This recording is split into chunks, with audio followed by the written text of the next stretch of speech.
জুবিন দাৰ আচলতে য'ত আমি এতিয়া ৰৈ আছোঁ ইয়াতে জুবিন দাই ডিব্ৰুগড়ৰ বহুকেইখন বিহু সন্মিলন তেখেতে মানে কৰি গ'ল আৰু প্ৰতি বছৰে কৰি যায়। সেই গতিকে আৰু জুবিন দাৰ আচলতে জুবিন দাৰ বিষয়ে ক'বলৈ কোনো ভাষা নাই। আজি অসমৰ নহয় সমগ্ৰ বিশ্ব আচলতে জুবিন দাৰ কথা গম পালে। আজি প্ৰায় বিশ্ব 195খন দেশৰ ভিতৰত প্ৰায় 130-135খন দেশে জুবিন দাক আচলতে গুগলত চাৰ্চ কৰিছে আৰু গুগলত জুবিন দাক আজি কিং অফ হামিং এৱাৰ্ড মানে তেখেতে ঘোষণা কৰিছে। গতিকে জুবিন দাৰ বিষয়ে অসমৰ ৰাইজক বা বিশ্ববাসীক বিশেষকৈ জনাবলৈ প্ৰয়োজন নাই বুলি আমি ভাবোঁ। সেই গতিকে আমি ক'ব বিচাৰোঁ জুবিন দাৰ যিটো ন্যায় প্ৰক্ৰিয়া চলি আছে, এই যি তদন্ত চলি আছে, এই তদন্তত আচলতে গাফিলতি হৈছে বুলি আমাৰ অনুভৱ হৈছে। আচলতে বোকা চিটোৱা এটা খেল হৈছে নেকি, ইজনে সিজনক দুখ দিব, ইজনে সিজনক দুখ দি আছে।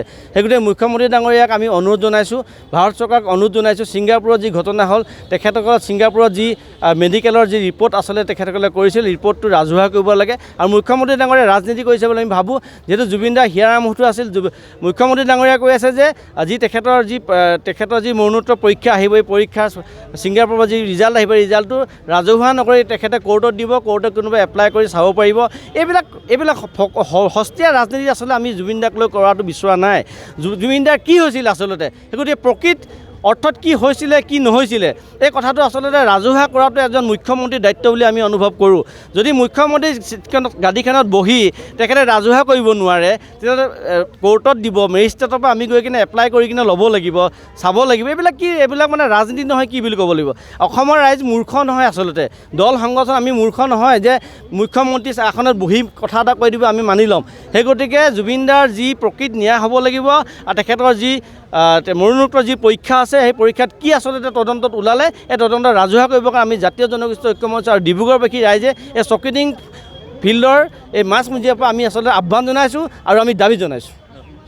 আমি পুৱা 9 বজাতে জুবিন দাৰ প্ৰতিচ্ছবিত মাল্যাৰ্পণ আৰু বন্তি প্ৰজ্বলনে আমি আৰম্ভ কৰিছোঁ। ইয়াৰ পিছতে আমাৰ সৰ্বধৰ্মীয় আমি আদ্য শ্ৰদ্ধা কৰিছিলোঁ। ইয়াতে যিমানবিলাক মানুহ আহিছে আপোনালোকে দেখা পাব, ইয়াতে প্ৰতি সমাজৰ মাৰোৱাৰী সমাজ, বেংগলী সমাজ, মানে আমাৰ অসমীয়া সমাজ, টাই আহোম, মটক, চুতীয়া, কোচ, গোটেই সকলোখিনি ধৰ্মাৱলম্বী মানুহ আহিছে, মুছলমান মানুহ আহিছে, খ্ৰীষ্টান মানুহ আহিছে, সকলোবিলাক ইয়াতে সমাজৰ মানুহ আহি আচলতে জুবিন দাই যিটো কথা কৈ থৈ গৈছিল যে মোৰ কোনো জাতি নাই, মোৰ কোনো ভাষা নাই, মোৰ কোনো ধৰ্ম নাই। সেই গতিকে আমি জুবিন দাৰ যি কৈ গৈছিল তেখেতে সেই কথামতে আজি আচলতে এটা পেণ্ডেলৰ এখন আমি হেৰিয়তে এখন মানে আপোনাৰ চাদৰ তলতে আমি সকলোৱে মিলি আচলতে জুবিন দাৰ আত্মাৰ সদ্গতিৰ কাৰণে আমি সকলোৱে নিজৰ নিজৰ ধৰ্মাৱলম্বী তেখেতসকলে প্ৰাৰ্থনা কৰিছে। সেই গতিকে জুবিন দাৰ আচলতে আমি ন্যায় বিচাৰিছোঁ আৰু তেখেতে য'তে নাথাকক আমাৰ তেখেতৰ আত্মাৰ সদ্গতি পাওক বুলি আমি মনোকামনা কৰিছোঁ আৰু আজি প্ৰাৰ্থনা জনাইছোঁ। বহুতো কথা তেখেতে কৈ গ'ল আচলতে, সেই কথা আচলতে হৃদয়গত কৰি আজি আচলতে আমি দেখা পাইছোঁ যে ইয়াতে হিন্দু, মুছলমান, খ্ৰীষ্টান, পাঞ্জাবী, আপোনাৰ মাৰোৱাৰী সমাজ, বেংগলী সমাজ, যিমান সমাজবিলাক আছে আমাৰ টাই আহোম, মৰাণ, মটক যিমান আছে সকলো মিলি আচলতে আমি একেটা পেণ্ডেলৰ তলত থাকি যে আমি ইয়াত তেখেতৰ যি আদ্য শ্ৰাদ্ধ আমি আয়োজন কৰিব পাৰিছোঁ।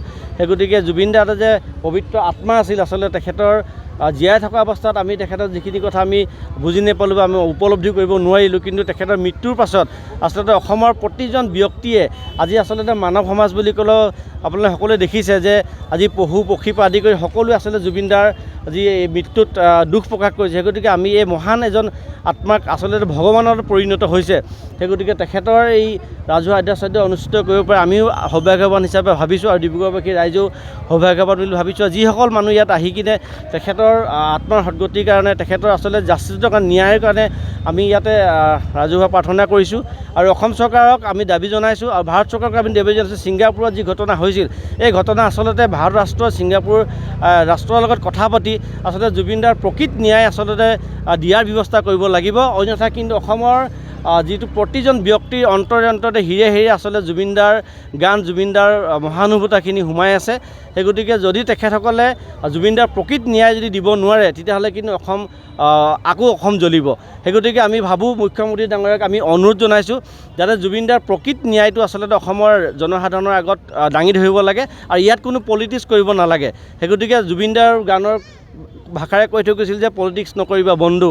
সেই গতিকে আমি দেখাই পাইছোঁ জুবিন দাৰ মৃত্যুক লৈ আচলতে ৰাজনীতি কৰা ব্যক্তিসকলে ৰাজনীতি কৰা আমি দেখা পাইছোঁ। সেই গতিকে যিসমূহ ব্যক্তিয়ে জুবিন দাৰ মৃত্যুত যিসকল ব্যক্তিয়ে আজি পলিটিক্স কৰিছে, ৰাজনীতি কৰিছে, এই ৰাজনীতি তেওঁলোকে আঁতৰি থাকিবৰ কাৰণে আমি জাতীয় জনগোষ্ঠী ঐক্যমঞ্চ ডিব্ৰুগড়বাসীয়ে আমি সকীনি প্ৰদান কৰিছোঁ।